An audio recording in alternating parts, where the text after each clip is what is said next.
everybody. Welcome either back or welcome for the first time. Who was here last night? Yay! We have in store for you some changes, and we might change how we're presenting some things. So this should still be some surprises in store for you. So if you're joining us for the first time, welcome to NICE. I'm Sarah E., and this is Alice. And how this started was we were talking over tea and coffee about how we were inspired by great literature, and we had also been inspired by each other's work. She is an artist and me as a writer, and we liked how those things blended and fed off each other. One thing inspires another. And so we thought, wouldn't it be great to have works of literature that we set out for the community to then do art for? And it can be art of any medium, whether it's writing, whether it's art, whether it's cooking, whether it's interpretive dance, whatever people want to do. Interpretive dance this year, maybe next year. Yeah. So that's why we put the call out. And the other thing is we chose the acronym NICE, Noblesville Interdisciplinary Creativity Expo, because A, it's memorable, it's Googleable, but B, we wanted this to be a nice environment, meaning there are a lot of wonderful contests out there that will give you good critical feedback, but they can also sometimes be a little much sometimes. We just wanted it to be a safe place to share ideas.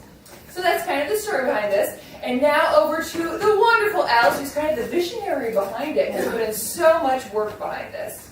Well, so have you, but thank you. All right, the wonderful Sarah. Okay. I'm in charge of thank yous and introductions. So let's start with some thank yous. First, Enoch Gamoyan. Stand up, please.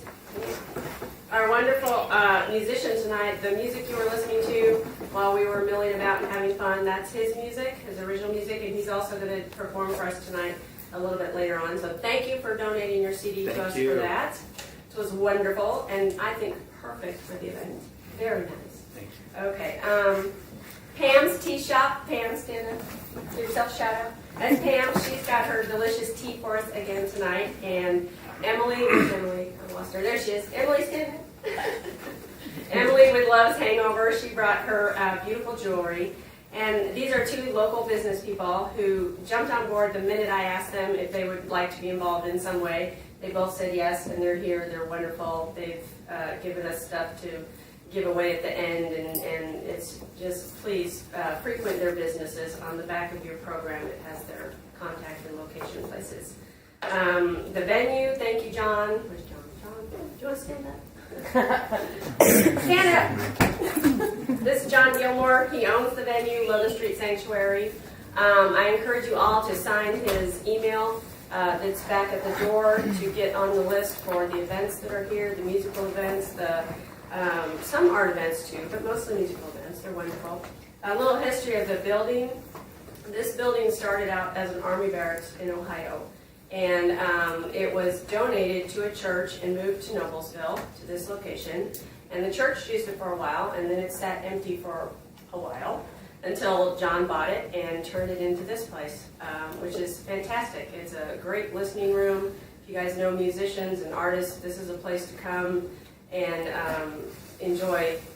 Really, there's no place like it, I don't think. There's no background chatter from a kitchen or TVs on the walls with sporting events. It's just about the music, so it's a great place. So give him your email address and support this place because he supports us. Thank you, Sarah. I have to thank Sarah E. because she's one of the busiest people I know, this woman. And yet, when I came up with this idea, she's the one who said, let's do it. And I was like, okay. And we did. And here we are. So I can't thank you enough. You've done so much. So Thank you, Alice. all right. And like I said last night, thanks to my family, obviously my mom, she was our first submitter.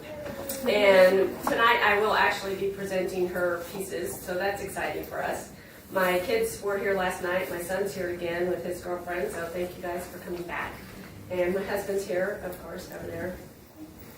And I'm not gonna embarrass you like I did last night, so that's okay. But just thank you for everything you've done, including the signs in the front. So last but not least, all of the artists who submitted. Obviously, we wouldn't be standing here if you didn't submit anything, so thank you for being a part of this and spreading the word, and let's do it again next year. even better. Yeah. Right? Okay, so we're going to get started, and the first thing we're going to do is something that I forgot to announce last night. So, Vince Schrader is a wonderful poet. He's one of our submitters. He's presenting tonight. He's going to actually read our 4 passages. We selected Wuthering Heights, Pride and Prejudice, To Kill a Mockingbird, and Frankenstein. Thank you. Went right out of my head. And so, just for those of you who weren't here last night and aren't submitters and creative participants, we kind of wanted to have him read the passages so you know what all these inspirations came from. So, Vince, it's all you. Thank you. Thank you. As I said last night, I had to confess that when I saw the topics that Sarah and Alice had posted on the internet, I went, oh my God. Because as an undergraduate, I was a lit major in American and British literature, and these selections come from, with the exception of Harper Lee, they come from poets that I did everything in my power to avoid. As did so many.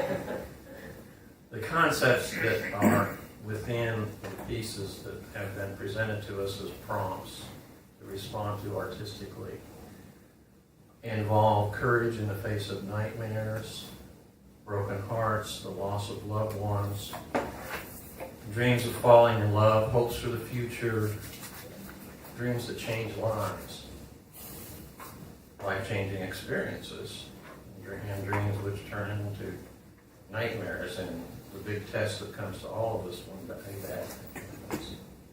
So here are the pieces that were presented to us to respond to, and the responses, given what I saw last night, very intriguing, and I agree. Do it again next year. The first piece is from Harper Lee's work, To Kill a Mockingbird. Atticus speaking to his daughter. I wanted you to see what real courage is, instead of getting the idea that courage is a man with a gun in his hand. It's when you know you're licked before you begin, but you begin anyway. And see it through, no matter what.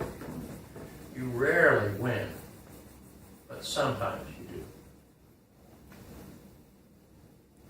Next, the next prompt was from Pride and Prejudice, Jane Austen's work. To be fond of dancing was a certain step toward falling in love. And the next piece from one of my favorites, Mary Shelley, who I love the fact that she's outlived the glamour of Percy Bysshe Shelley, who's only taught in literature classes in college now. Great novel. If you've not read it, it really is very fine. Victor Frankenstein. The different accidents of life are not so changeable as the feelings of human nature. I had worked hard for nearly 2 years for the sole purpose of infusing life into an inanimate body. For this, I had deprived myself of rest and health. I had desired it with an ardor that far exceeded moderation.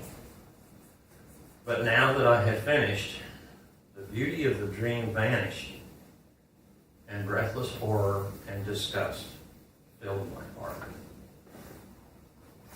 And finally, Wuthering Heights, Emily Bronte's work.